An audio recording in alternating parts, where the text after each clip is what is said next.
And you can see I just went through this. So alert, verbal, painful, and unresponsive. So the next step, and this really is part of your primary care. So we got our view from the door. That's our general impression. We've established their mental status. Are they an AVPU, where are they on the AVPU scale? Then you can introduce yourself. Hey, sir, my name's Erin. I'm a paramedic. What's going on today? And then what happens? Can they talk to you? If they're talking to you and you don't hear anything funny, one of the things you know is that their airway is open. We'll talk more about, airway and that sort of stuff. But if they're talking, their airway is open. If they're talking to you normally and they don't look like they're having any trouble breathing, they're breathing okay. So you introduce yourself. What's the chief complaint? Hey, sir, what's going on today? Oh, my chest hurts. So your chief complaint is chest pain. And I want to say the chief complaint, it's what the patient is complaining of most. They may say that my chest hurts and I can't breathe and I'm sick to my stomach. And you say, okay, well, if you had to pick one, what's the reason you called us? Oh, it's because my chest hurts. So it's basically the primary thing. Let's see if I can write here. That they're complaining of.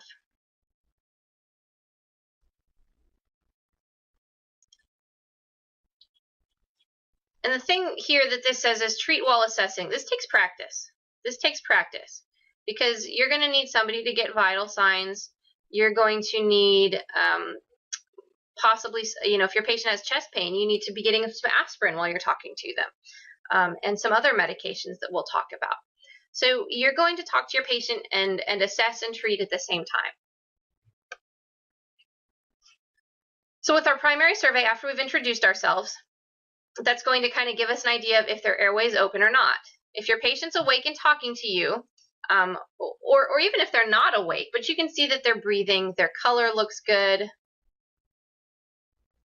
and that sort of thing. We're going to stick with the ABC assessment. So airway, and then breathing, and then circulation. If the patient doesn't have signs of life, so like we learned about in CPR class, remember? We do see CAB. This is actually off a little bit. It's CAB. So circulation and then airway and breathing. And really these kind of go together. There's not too much of an order for this, but you really got to open the airway before you can breathe. So you do circulation first. So no signs of life, you start chest compressions, and you get out the BVM, or the bag valve mask to breathe for them. Otherwise, we stick with the ABC. So let's talk about that. So the first thing we want to, again, our goal here is to identify life threats. So we're going to assess the airway. Is there anything in it? Is it open? And there are two methods we can use to open it, which we will talk about a little bit more when we talk about airway management. We can open it with a head tilt chin lift, so you basically kind of pull their forehead back and lift their chin up. You can do it with a jaw thrust. The goal with the airway is you open it first, and then you want to clear it and maintain it. By clearing it, if your patient was choking, you'll want to take out whatever they were choking on. If they vomited or if they have something in there, you can use suction to help clear it out. And then you want to maintain a patent, I'm going to write that here, patent airway. Patent just means that it's open. So a patent airway is an open airway. So we want to maintain a patent airway. So how do we assess this? Well, are they talking? Are there any sounds? Is there like a high-pitched seal bark cough sound, that's stridor? Is there any gurgling, like somebody's gargling? Is there any other funny sound that is coming out of their mouth? If so, you are actually going to stop at this point in your assessment and fix or correct whatever problem is there. You can try positioning, try an airway adjunct, and we'll talk about the OPAs and the NPAs. If you see something in there, use a finger sweep to help get it out, or use suction to help get it out. You can do the foreign body airway obstruction maneuvers, the Heimlich.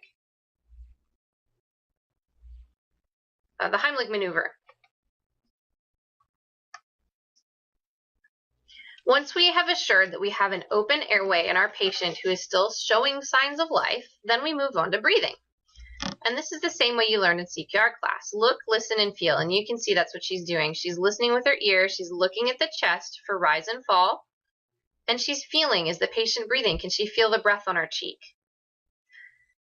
Now, it may be that the patient's breathing a little bit, but if they're not breathing enough, then we need to help them breathe.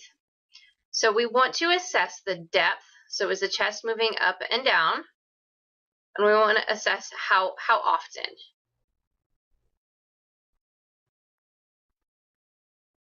If the patient is in apparent respiratory distress, or you just can't tell, if you really can't tell, like how well are they breathing, then take their shirt off. Bare the patient's chest if respiratory distress is apparent. You want to visualize the chest, and you want to listen to breath sounds.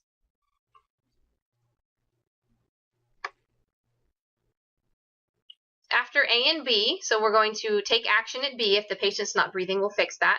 So by the time we get here, we've assured that A is good and B is good. So now we're going to assess circulation. We want to assess for major bleeding. Is the patient lying in a pool of blood?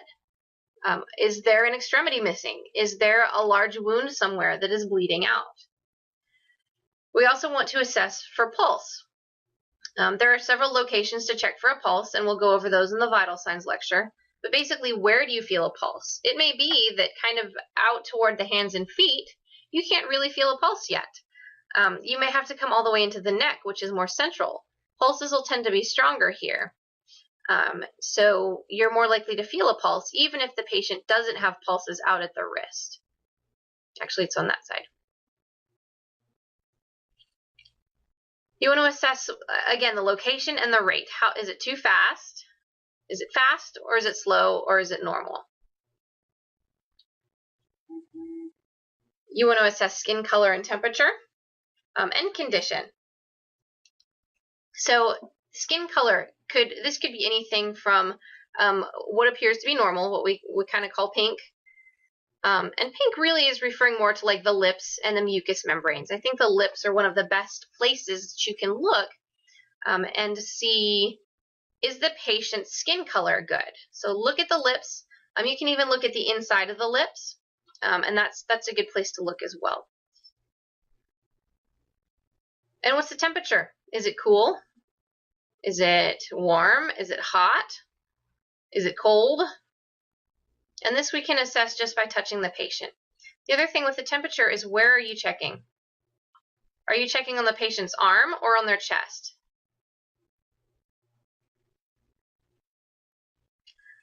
I want to come back to skin color. I mentioned pink. Other options may be ashen. Ashen tends to be the color that the patients get when they're having big heart attacks. They could be blue. Or the fancy word we use is cyanotic. So when your patient is cyanotic, they're blue. Their lips kind of just look bluish purple. They could look pale. So those are kind of some words you could use to describe skin color, some words you can use to describe temperature. The other thing you want to assess, and it's not here, is, let me come up here where I have space, is skin condition. Is it moist? Is it dry? Is it sweaty? The fancy word we use for sweaty in medicine is diaphoretic. Oops, D-I-A-P-H-O-R-E-T-I-C, diaphoretic. So diaphoretic is really, really dripping with sweat. Profusely diaphoretic means they're just basically covered in wet sweat. So you get a moist, dry, diaphoretic. Those are kind of some words you can use for skin condition. Last thing we're going to check is capillary refill.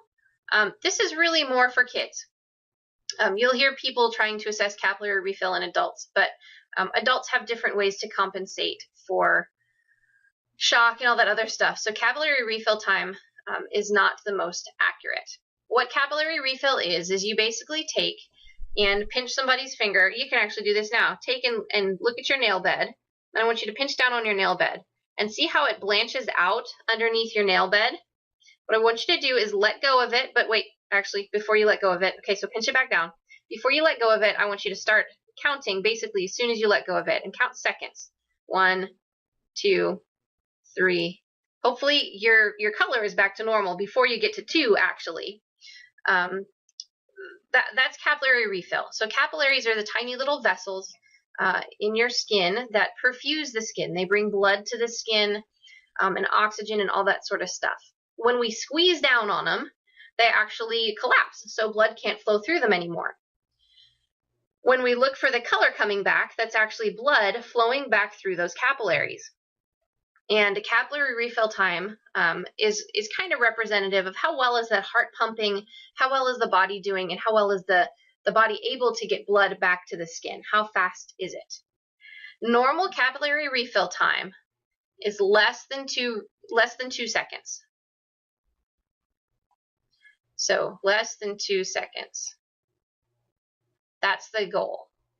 In adults, you may find that that's not always the case. In kids, this is a big deal. You always want to document capillary refill in kiddos. All right, so like I mentioned, cap refill. That's somebody checking cap refill in that kiddo there. And again, with the skin color, pale, ashen, cyanotic. Oh, I forgot mottled. Mottled is kind of a lacy appearance. So it kind of looks red and white, and the red is kind of patterned across the skin. This mottled is something that happens a lot in kiddos. And somebody could be flushed, so they could be red all over, so red-faced.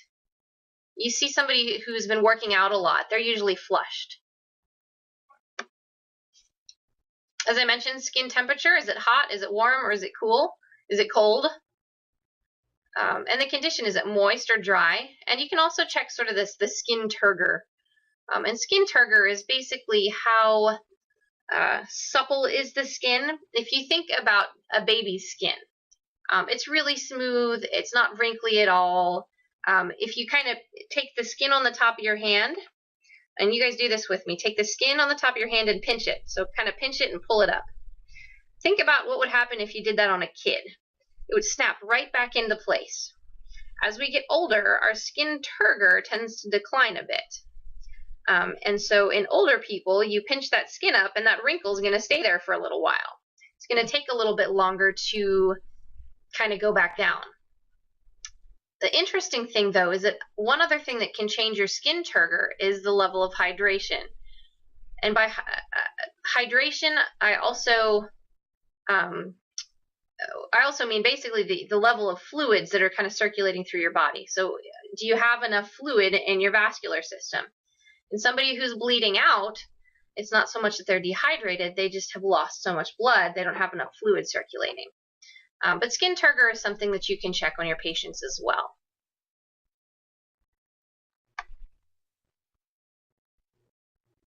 So we've done the A and the B and the C. D, we've kind of really already done this. This is kind of our AVPU here. So we're getting a second reminder to check AVPU. You know, what is their level of responsiveness? Has it changed from when we walked in the door? And the last step here is expose or exposures. So with expose, we want to expose the patient. We want to look at their head, neck, chest, abdomen, extremities if necessary, but we're going to look at those really more later. So I don't know if I spelled that right or not. Extremities, you want to only really look at these in your primary assessment if the extremities are presenting a life threat, like one is missing. Or if there's profuse bleeding, not just a small cut, but something that you have blood just like coming out everywhere, then you can expose your extremities. So here's the thing with the primary assessment. If you find a problem, like airway problem, breathing, circulation, or they're unconscious, then fix it right then. And then you move on. So fix it. So if there's an airway issue, fix it. If they're not breathing, fix it. If they're not circulating blood very well, then do something to help fix it. And then move on. So the next step, you've done your A, B, C, D, E. You've fixed any life threats. Hopefully you've been able to fix them. And now we're going to prioritize. Is our patient stable? potentially unstable, or are they unstable? Do we need any extra help, like an ALS intercept? And then a transport decision. Do we need to go to the hospital quickly or at a normal rate of speed? So what make you think that a patient is unstable or potentially unstable? Well, a poor general impression. If you walk in and your gut feeling is just, wow, this person looks really sick. Something's going on. I don't know what it is, but this patient is sick. Then go with it.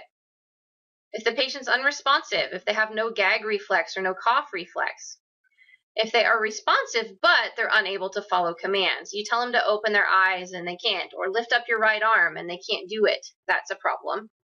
If you cannot establish or maintain a patent airway, for example, you have a patient who's had facial trauma and there's a lot of blood in their airway and they're unconscious, that would be a good reason to go to the hospital very quickly. If the patient is having difficulty breathing or they're in true respiratory distress, then you want to take them to the hospital pretty quickly. Poor perfusion. So perfusion is a fancy word for, am I getting blood to where it needs to be? And more importantly, the way that we assess it is with the skin color, pulses, and in kids, cap refill. If their cap refill is more than 2 seconds, then their perfusion is compromised. If their skin color is pale and cool and clammy, if they're having cold sweats, they've got poor perfusion. And so they're going to be a rapid transport. If your patient has uncontrolled bleeding or severe pain in any part of the body, we are not good at looking inside the body and figuring out what's going on. If the patient's having severe chest pain or even moderate chest pain. If the patient, again, has inability to move any part of the body, those are all criteria for rapid transport. These are your sick patients.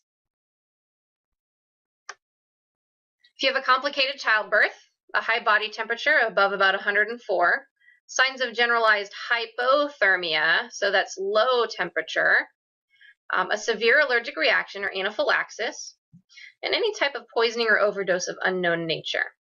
We'll go more into depth in these when we cover these specific topics, but just kind of know in general that these are your sick patients. At this point, I'm going to take a break. I'll break the lecture here. We're going to come back in the next section and talk about history taking, the secondary assessment, and reassessment. So I will see you then, or you can hear me then.